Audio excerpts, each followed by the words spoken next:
नमस्कार बंधुरा शुभ सकाल मासिमार घरेर टुकिटाकी थेके आज के एक अति सहज अतीब सहज किछुई ना सबार घरे घरे शीतकाले एइटा तैरी हय बेशिरभाग बाड़ीतेई एटा खाबार प्रवणता थाके कारण एटा शीतकाल छाड़ा तो आर हबे ना शीतेई एटा तैरी हय। तो देखाच्छि आज के तेल बसिए दिएछि एखाने दिए देबो आज के करबो मेथी शाक भाजा किन्तु शुधु भाजा ना এটা একটু সবজি দিয়ে ভাজবো। এখানে আমি নিয়ে নিয়েছি একটু বেগুন আর শিম তাতে একটু অল্প নুন মাখিয়ে এবারে আমি এতে তেলে ছেড়ে দেব। একদম সামান্য নুন মাখিয়েছি দিয়ে এবার আমি ছেড়ে দিলাম।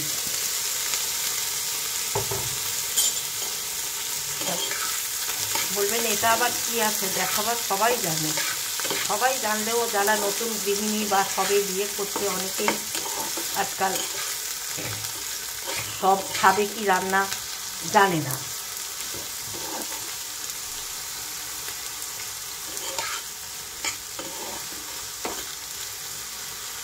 এখানে এবার দিয়ে দেবো একটু হলুদ, নুন দিয়েছি অল্প, এখানে দিয়ে দিলাম হলুদ। এবার এটা একটু ভাজা ভাজা হবে, আঁচ বাড়াবো না যাতে বেগুনটা শিমটা একটু সেদ্ধ হয়ে যায়।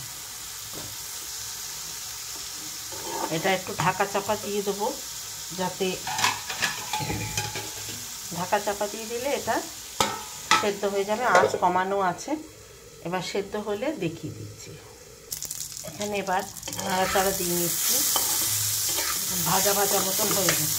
কেন এটা করলাম, আগে যদি শাকটা দিয়ে দিই না ভালো সেদ্ধ হয় না, ওই জন্যে এটাকে আগে ভালো করে একটু ভেজে নিয়ে ঘেঁটে মতো নিতে হবে নরম করে। এইবার এতে ধুয়ে রাখা শাক এতে দিয়ে দেবো, এই যে মেথি শাক।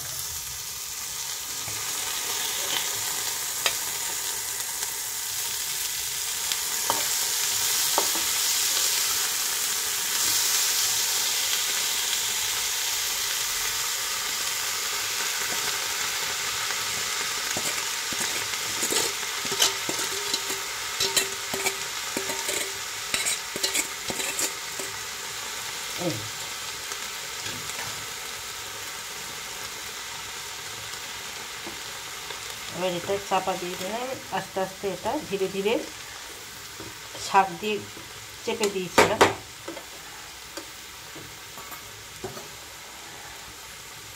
সামান্য এক ফোঁটা জল আর একটুখানি নুন তো আমি আগেই দিয়েছিলাম কারণ ওই বেগুন আর শিমে। এবার আমি এই সামান্য একটু নুন দিয়ে দিলাম, আর কিছু না। এবার চাপা দিয়ে দেবো। শাকের জলে শাক নিজেও সেদ্ধ হবে আর যেটুকু সবজিটা ক্রাঞ্চি আছে সেটাও সেদ্ধ হয়ে যাবে। এইটা শীতকালের উপাদেয় খাবার, খুব টেস্টি হয়।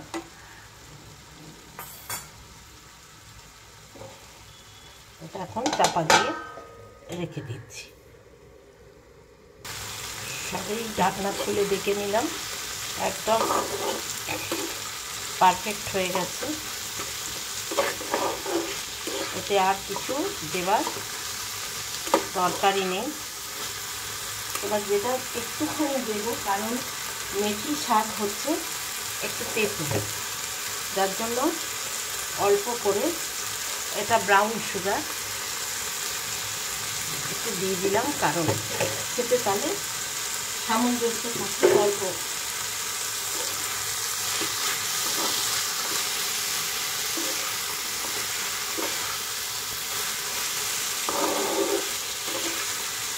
এই শেষ এই মেথি শাক ভাজা। এরমভাবে বানিয়ে করে খুব সহজ, যারা রান্না পারেই না তারা খালি শাকটাকে ছাড়িয়ে নিয়ে বাস বেগুন আর শিম দিয়ে এইভাবে ভাজা করলে খুব ভালো লাগবে খেতে। খেয়ে দেখবেন, করে দেখবেন, ছোটরা করে দেখো, তোমাদের খুবই ভালো লাগবে খেতে। আর যদি ভালো লাগে তাহলে অবশ্য করে একটা লাইক শেয়ার করে দিও, এবং যাতে আরও অনেকেই এটা দেখে করতে পারে। আর এরকম পাশে থাকলে আমার খুবই ভালো লাগবে, আমার রান্না করার উৎসাহ বাড়বে। আজকের মতন এখানেই শেষ করলাম। নমস্কার।